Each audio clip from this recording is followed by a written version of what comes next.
देखिए हम लोग यहाँ तक सेल मेम्ब्रेन तक तो कंप्लीट कर लिए थे लास्ट क्लास में। आज हम स्टार्ट करेंगे प्रोटोप्लाज्म से। जो टॉपिक है प्रोटोप्लाज्म, आज हम लोग प्रोटोप्लाज्म से स्टार्ट कर रहे हैं, पढ़ रहे हैं। क्योंकि यहाँ तक क्या था, सेल मेम्ब्रेन तक सेकेंड क्लास में पढ़ दिए थे, और ये कौन सा क्लास है, थर्ड क्लास है। तो हम लोग आज से प्रोटोप्लाज्म पढ़ते हैं अभी से। देखिए प्रोटोप्लाज्म क्या होता है, जो सेल होता है, सेल के अंदर क्या हो जाएगा, साइटोप्लाज्म होगा। सेल के अंदर न्यूक्लियस को छोड़ के और सेल मेम्ब्रेन को छोड़ के जितना भी फ्लूइड सब्सटेंस है सब प्रोटोप्लाज्म के अंदर आएगा। देखिए क्या क्या आएगा, साइटोप्लाज्म और न्यूक्लियोप्लाज्म। जो न्यूक्लियस है सेल के अंदर, उसके अंदर भी क्या होता है, लिक्विड सब्सटेंस होता है। तो वो सब्सटेंस, वो लिक्विड भी, और सेल के बाहर जो फ्लूइड सब्सटेंस है वो भी, दोनों मिलाकर क्या हो जाएगा, प्रोटोप्लाज्म होता है। तो प्रोटोप्लाज्म का मतलब होता है cytoplasm plus nucleoplasm. The whole fluid present inside the plasma membrane. Plasma membrane के अंदर जितना ही फ्लूइड होगा वो किसके अंदर आएगा, प्रोटोप्लाज्म के अंदर आएगा। इज प्रोटोप्लाज्म, मतलब जितना भी फ्लूइड है प्लाज्मा मेम्ब्रेन के अंदर उसको क्या कहते हैं, प्रोटोप्लाज्म कहते हैं। अब प्रोटोप्लाज्म वर्ड दिए कौन थे, तो जो पुरकेंजी थे वो दिए थे 1839 में। Protoplasm is made up of various chemical substances like water, ions, salt and organic molecules. करा के प्रोटोप्लाज्म है बहुत सारे केमिकल सब्सटेंसेस, जैसे कि वाटर है, आयंस है, सॉल्ट है और ऑर्गेनिक मॉलिक्यूल से मिलकर बना हुआ है। It is the living part of cell. ये सेल का क्या है, लिविंग पार्ट है। जैसे सेल वॉल क्या बताया था, सेल वॉल क्या था, नॉन लिविंग था, लेकिन प्रोटोप्लाज्म क्या है, लिविंग है। अब करा protoplasm is divided into two parts, cytoplasm and nucleoplasm. क्या क्या है, साइटोप्लाज्म और न्यूक्लियोप्लाज्म है। साइटोप्लाज्म क्या है, the fluids found outside the nuclear membrane. वो फ्लूइड जो न्यूक्लियर मेम्ब्रेन के अंदर मिलता है, मतलब सेल के अंदर, सेल मेम्ब्रेन के अंदर मिलता है सब्सटेंस, उसको क्या बोलते हैं, साइटोप्लाज्म कहते हैं। Nucleoplasm fluid found inside the nuclear membrane, मतलब कि जो इसका न्यूक्लियस के अंदर न्यूक्लियर मेम्ब्रेन होगा उसके अंदर जो फ्लूइड भरा हुआ रहेगा उसको क्या बोलेंगे, न्यूक्लियोप्लाज्म बोलेंगे। अब नेक्स्ट क्या है, माइटोकॉन्ड्रिया। देखिए अब जितना भी सब पढ़ रहे हैं सब क्या रहेगा, सेल ऑर्गेनल्स रहेगा।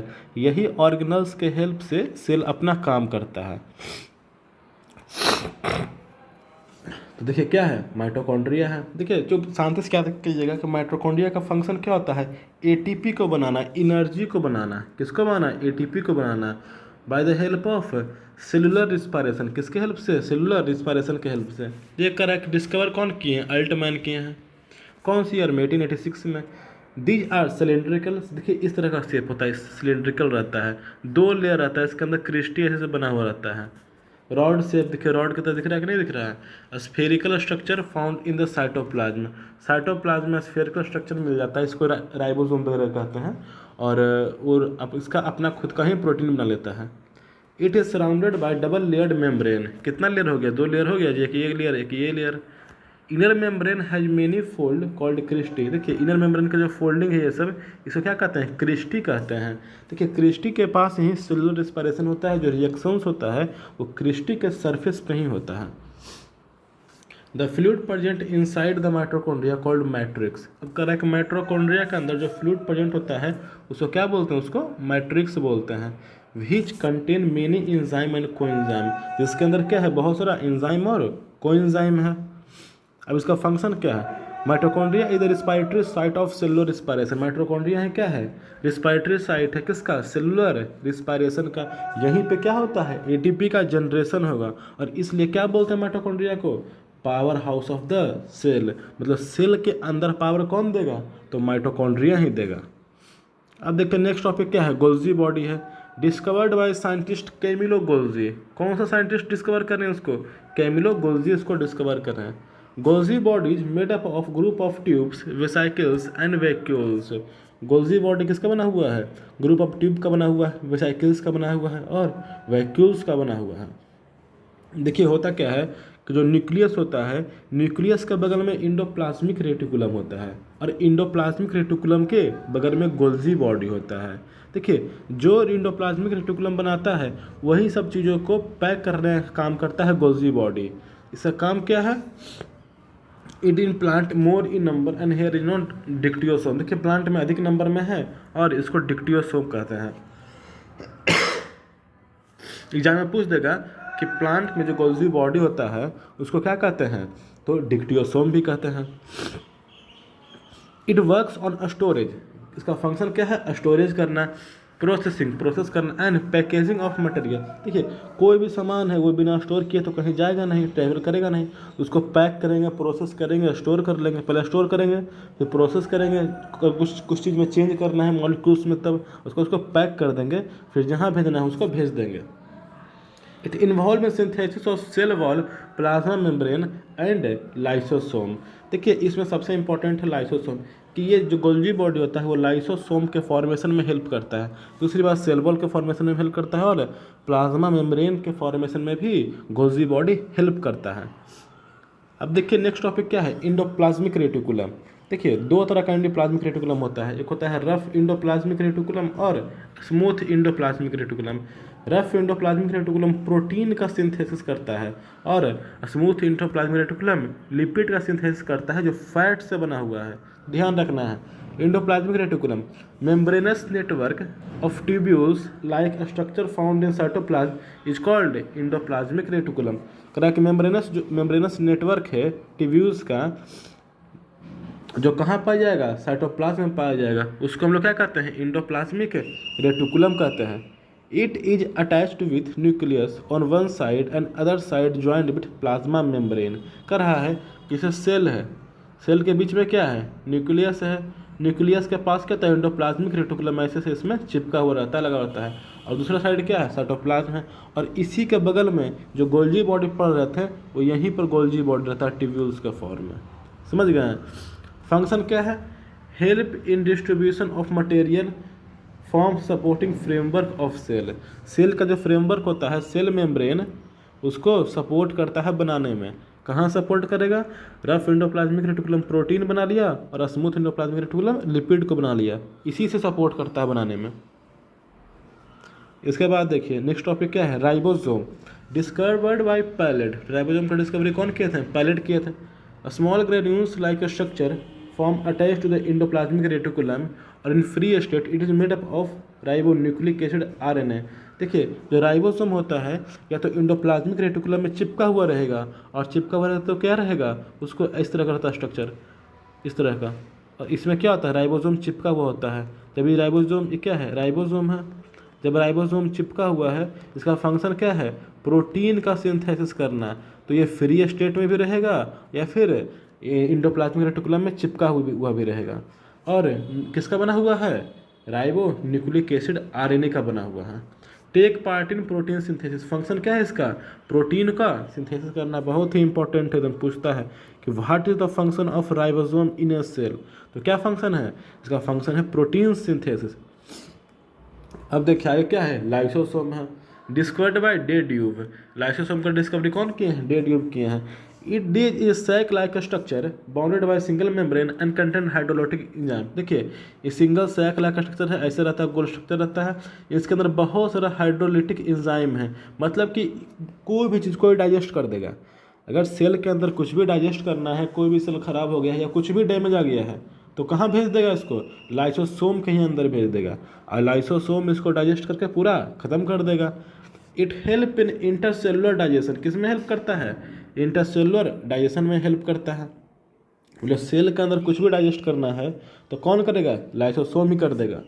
The enzyme found in lysosome में डाइजेस्ट द इंटायर सेल। देखिए कई बार सेल क्या होता है, काम करना बंद कर दिया, अब काम करना बंद कर दिया तो सेल का होगा क्या, तो उसमें क्या होता है कि पूरे सेल को ही डिस्ट्रॉय कर देता है, इसलिए उसको बोलते हैं सुसाइडल बैग। देखिए होता क्या है कि समझिए कोई सेल है, ये कोई सेल है, अब सेल का काम करना बंद कर दिया तो जो लाइसोसोम है अपने जो मेम्ब्रेन है उसको ब्रेक कर लेता है, और जो हाइड्रोलिटिक एंजाइम है वो पूरे सेल में फैल गया तो क्या करता है, हाइड्रोलिटिक एंजाइम बहुत ही हार्ड एंजाइम होता है, उसमें एसिड्स रहता है, केमिकल्स रहता है, एंजाइम्स रहता है जो पूरे सेल को ही डिस्ट्रॉय कर देता है, तो क्या होगा, पूरा सेल खत्म हो जाएगा। इसलिए इसको क्या बोलते हैं, सुसाइडल बैग। जब भी कोई सेल खराब हो जाता है उसको अपने आप को डिस्ट्रॉय करना होता है तो लाइसोसोम का ही ये हेल्प लेता है।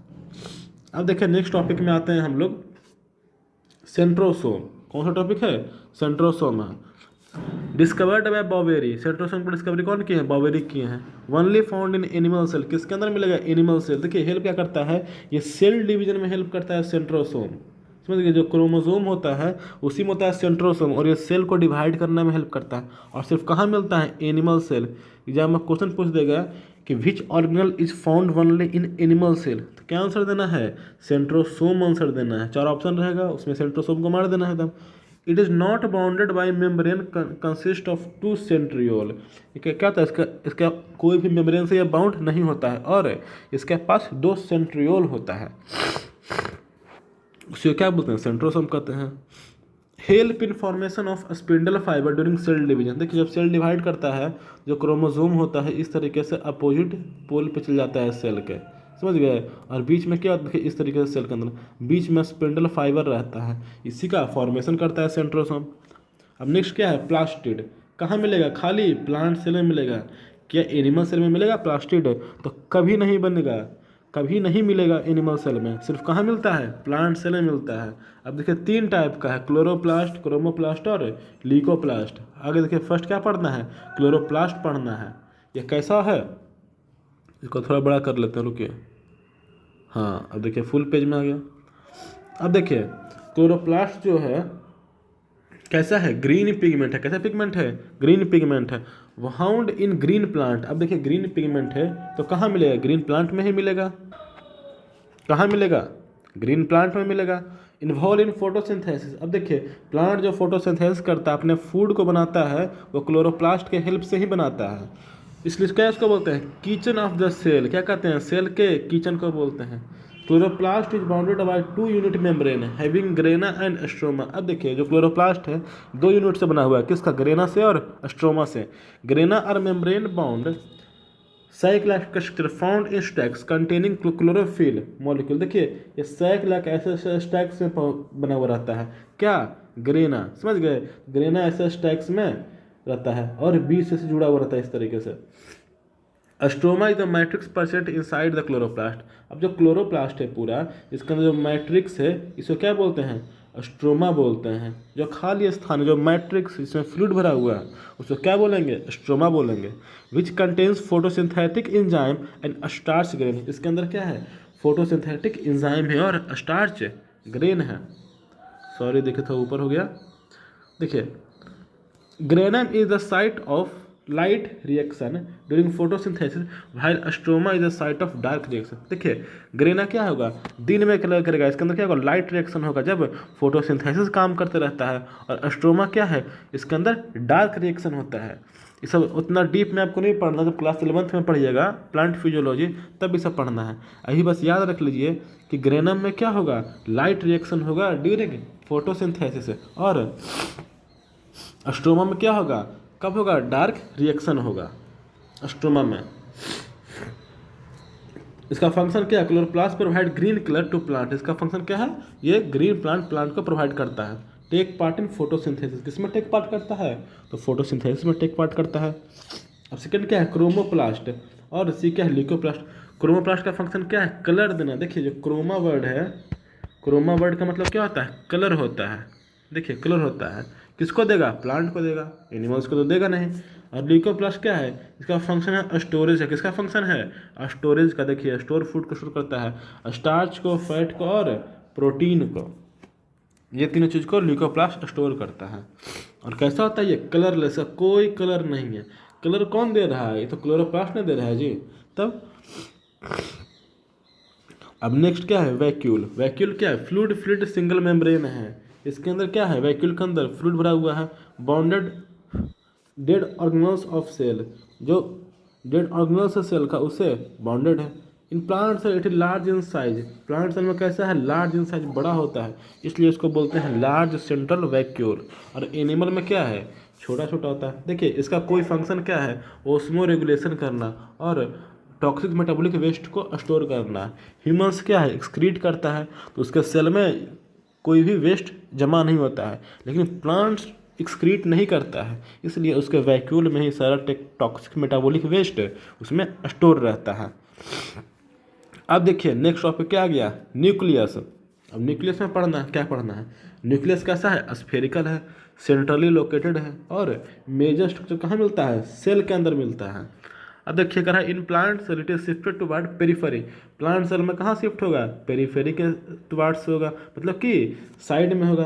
क्यों साइड में क्यों होगा, जैसे कि समझिए प्लांट सेल है, इसमें साइड में पेरिफेरी की ओर होगा, तो बीच में क्या होगा, बीच में यही लार्ज सेंट्रल वैक्यूल होता है, तो 90% स्पेस जो होता है सेल का वो छेक लेता है। It is bounded by double layer nuclear membrane having pore, कैसा लेयर है, डबल लेयर है, उसमें क्या रहेगा, पोर्स रहेगा, छिद्र रहेगा। क्यों छिद्र रहेगा, क्यों पोर रहेगा, क्योंकि उससे कुछ सामान को आदान प्रदान कर सके साइटोप्लाज्म से विदिन विदिन न्यूक्लियोप्लाज्म। देखिए न्यूक्लियस के अंदर जो प्लाज्मा उसको क्या बोलते हैं, न्यूक्लियोप्लाज्म कहते हैं। Nucleus and chromatin material is present. अब कह रहे हैं न्यूक्लियोप्लाज्म में क्या है, न्यूक्लियोलस है और क्रोमेटिन है। Nucleolus is rich in protein, nucleus क्या है इसमें, प्रोटीन में रिच है और आरएनए इसमें है। Chromatin material is thin thread like structure forming network. देखिए जो क्रोमेटिन होता है ये थ्रेड जैसा इंटेंगल्ड रहता है, समझ गए। और जब यही सेल डिवीजन करना रहता है तो यही क्या बन जाता है, क्रोमोसोम इस तरह का बन जाता है। तो यही सेम चीज़ है, क्रोमेटिन और क्रोमोसोम में कोई डिफरेंस नहीं है। जब सेल डिवाइड करने वाला नहीं रहेगा तो क्या होगा, क्रोमेटिन का फॉर्म में रहेगा। जब सेल डिवाइड करने वाला रहेगा तो यही क्रोमेटिन क्रोमोसोम में कन्वर्ट हो जाता है। This is made up of genetic substance, DNA, deoxyribo nucleic acid and histone protein. किससे बना हुआ है, डीएनए से बना हुआ है और हिस्टोन प्रोटीन से बना हुआ है। देखिए जो डीएनए होता है बहुत उसका लेंथ लंबा होता है, 1 मीटर 2 मीटर, तो उसको एक छोटे से सेल में इसको कैसे कर सकते हैं, तो हिस्टोन प्रोटीन की मदद से इसको बाइंड कर लेते हैं, गोल गोल गोल गोल, जैसे धागा बाइंड होता है वैसे ही धागा की तरह डीएनए को बाइंड कर लेता है। During cell division chromatin breaks into pieces and forms chromosome. कर रहा है कि सेल डिवीजन के टाइम में जो क्रोमेटिन होता है ब्रेक होता है छोटे छोटे पीस में और क्रोमोसोम को बनाता है। It controls all the activity of cell. अब क्या सेल को कंट्रोल कौन कर रहा है, तो सेल को कंट्रोल तो कौन करता है, न्यूक्लियस से करता है। इसलिए इसको क्या बोलते हैं, कंट्रोल रूम बोलते हैं। क्या बोल रहे हैं, कंट्रोल रूम ऑफ सेल, मतलब कि सेल को कंट्रोल करने वाला। Chromatin material transmit hereditary characters from parent to their offspring. देखिए ऑफस्प्रिंग मतलब होता है चाइल्ड। देखिए हो क्या रहा है कि जो क्रोमेटिन की वजह से ही माता पिता से जो गुण बच्चे के अंदर आता है वो उसी के हेल्प से आता है। तो क्या बोल रहा है, क्रोमेटिन मटेरियल ट्रांसमिट करता है हेरिडिटरी कैरेक्टर्स, मतलब वैसे गुण जो माता पिता से हमारे अंदर आता है, फ्रॉम पेरेंट टू ऑफस्प्रिंग। तो किसके हेल्प से आएगा, ये भी न्यूक्लियस के हेल्प से ही आएगा। देखिए इतना ध्यान से देखिएगा क्लास, और आज इतना कंप्लीट हो चुका है। आगे क्या पढ़ेंगे, प्लांट सेल और एनिमल सेल में डिफरेंस पढ़ेंगे, फिर क्रोमोसोम को पढ़ेंगे। इसलिए आज इतना ही रहने देते हैं। अगर आपको क्लास अच्छा लगा होगा तो लाइक कीजिएगा, सब्सक्राइब कीजिएगा और कमेंट कीजिएगा, और अपने दोस्तों को भी शेयर कीजिएगा, क्योंकि शेयर कीजिएगा तभी तो आपको मोटिवेशन मिलेगा। तो इसको आराम से देखिए, आप पढ़ते रहिए, मस्त रहिए एकदम। Thank you.